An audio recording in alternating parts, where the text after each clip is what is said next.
If you're tired of the fast-paced or freestyle drones and just the high-pitched whine of center whoops, then maybe you should consider something more relaxing like long-range flying. Not just normal long-range flying, but nano long-range flying. And I think I found the drone to fit that bill. So today we're taking a look at the REKON35 by RekonFPV. The REKON35 is one of many drones under the RekonFPV umbrella, and their claim to fame is their minimalist and alternative approach to long-range flying. Now, these drones exist because of a collaboration between Dave C and HGLRC. So let's take a look at this REKON35 and see how it performs. All right, so here's the box right here, pretty straightforward box, and not much on here. All you have is the RekonFPV with their logo on here and some other stuff like the website. On this, it just shows the RekonFPV bind and fly, and I do have the Express LRS version. This comes in numerous versions and numerous flavors. You can get this in analog and digital, and it does come with numerous options for different receivers, whether it be FrSky, Crossfire, or Express LRS. In this case, I do have the Express LRS version, 2.4 gigahertz. And this is a 2S drone here with the Caddx Ratel 2, so a pretty decent camera. All right, so let's open this up. I got my unboxing knife right here.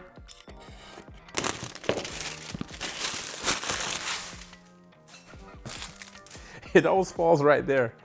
Let's open this thing up. All right, pretty cool. So you're greeted here by your props or your propellers first here.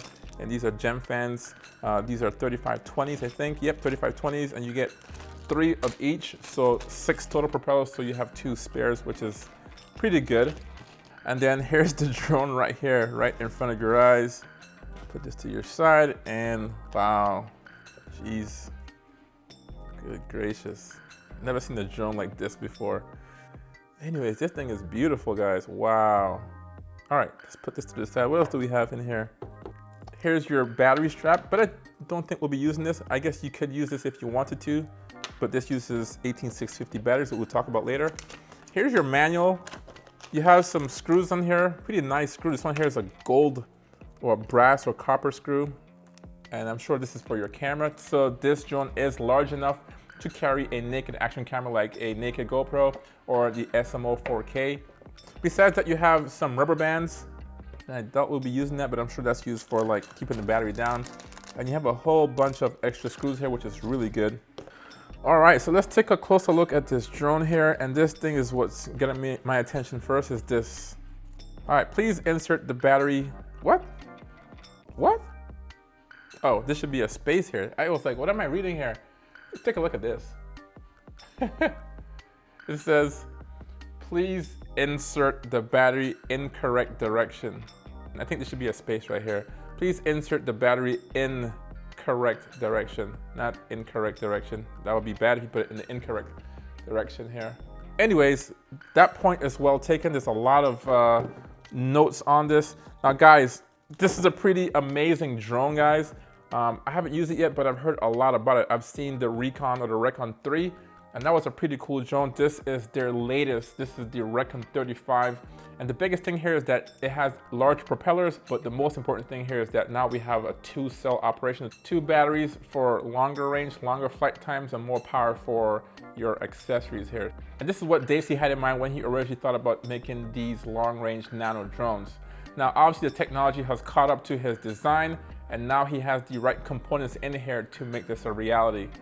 All right, guys, let's take a look at this drone. And as I said before, when I took this out the box, the first thing that really got my attention was the weight of this thing.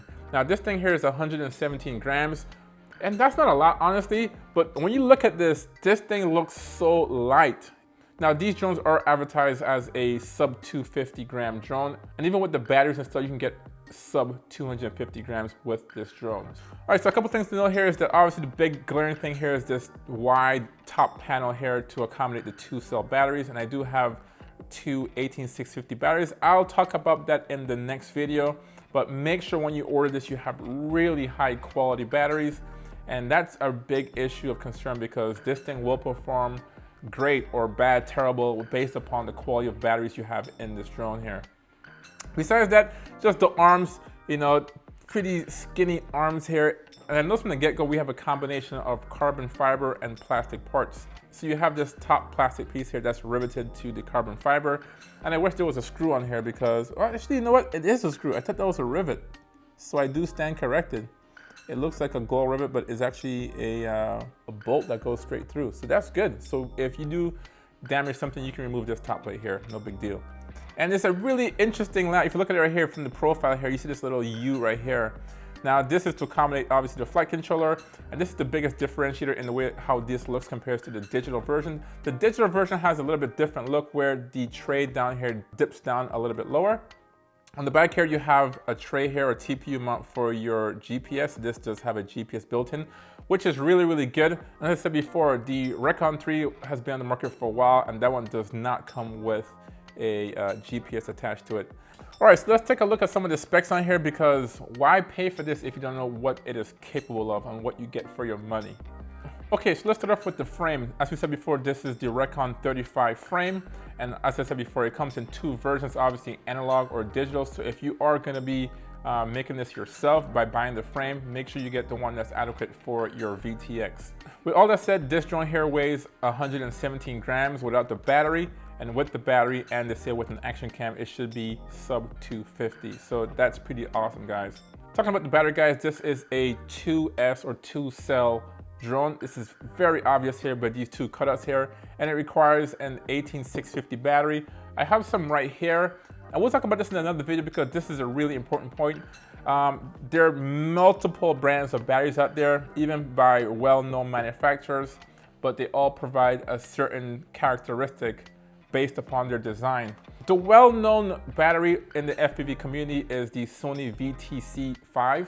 I do have the Sony VTC6, which is the same as the 5, but even a higher capacity.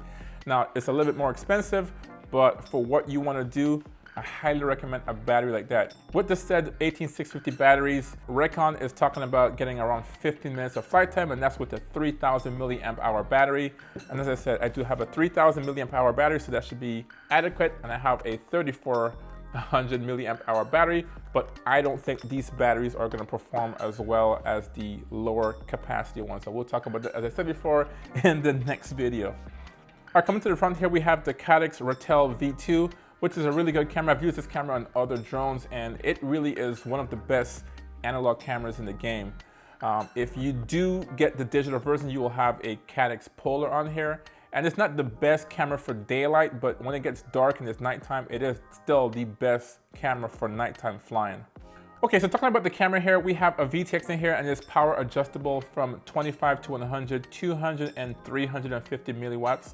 So that should be adequate depending on your goggle setup and your antennas on here. Obviously, we have fixed wing planes doing pretty long range flying with 350 milliwatts. But honestly, guys, I wish this was somewhere around the 450 to 500 milliwatt range. But I do understand it's a compromise because you are running on just two 18650 batteries. All right, so connected to the VTX is an IPEX hammer antenna. This is a right-hand circularized antenna, so that should be good if you do have a right-hand circularized antenna on your goggles as well. So it looks pretty good. At least it's not a dipole antenna or a cheap linear antenna, so they did spend some extra money to give you better range with this antenna. So coming around to these motors here, we have these Rekon motors right here. These are the 1303.5. Yeah, all these half sizes now. And this is a 5500 kV motor. So not the highest kV, which is decent for long range flying. You want to have efficiency, which is good. So we'll see how this performs as far as the power output, so the power to thrust ratio, as well as efficiency. All right, so talking about propellers, the propellers aren't on here yet, but you do have the Gem Fam. These are the 3-bladed propellers. These are 3.5-inch propellers, and these are the 3520s. And I've used these propellers before on my other drones, and they worked pretty well. Now, I was wondering that if they would put a 2-bladed propeller on this, but no, they went with the 3-bladed propeller, and there probably is a reason for that, but I'm not an engineer, so I don't know why. On the back here, you have this TPU mount here that houses your GPS module, and that's a welcome sight to see here compared to the Rekon 3. If you're gonna fly any drone long range, it is great, like a lifesaver to have a GPS module on the back. For numerous reasons, you can see where you are, you can see your last location if this thing were to drop out of the sky and fall into some grassy area, or you just lose the drone. At least you have the coordinates in your goggles to find your drone. We do have a really good, robust receiver and radio link on this drone, but if you have something like a FR Sky receiver in here, if you do failsafe, this GPS here will or can be used to have a return to home. As far as the main board on here, this is the Zeus 10, and this has an ESC built into it, obviously, with an F4 processor on here. Now the power on the ESC is 10 amps, and that should be adequate for these small motors here with low KVs. Okay, so the last thing to talk about here is the receiver. I do have a Express LRS receiver on here. This is the 2.4 gigahertz. And look at how they mount the antenna. Really convenient, guys. But I am really happy that that was an option in the drop-down menu. Now, this drone can be configured with numerous receivers, any kind of FR Sky. So you can get an XM Plus or RXSR. You can get a Crossfire Nano module here, or even one of HD LRC receivers as well. Those are all options on here. For me personally, I would highly recommend either the Crossfire Nano or the Express LRS version of that. And I'm really excited to see how far I can take my equipment with this drone. All right, guys, so let me know what you think about this REKON35. I am pretty stoked about this drone, guys. Like, I'm ready to set this up. In fact, I'll be doing that right now. So if you're interested in seeing that, hit that subscribe button so you'll be notified whenever I do drop that video. So let me know what you think about this drone down below. If you have any questions about this drone as well, leave them down there. I'll be happy to answer those. And as I said before, if you haven't done this already and you're new to the channel, please consider subscribing. Therefore, you'll be notified whenever I do drop a new FPV video just like this one, guys. So anyways, thank you for watching. I will see you in the next video. Peace.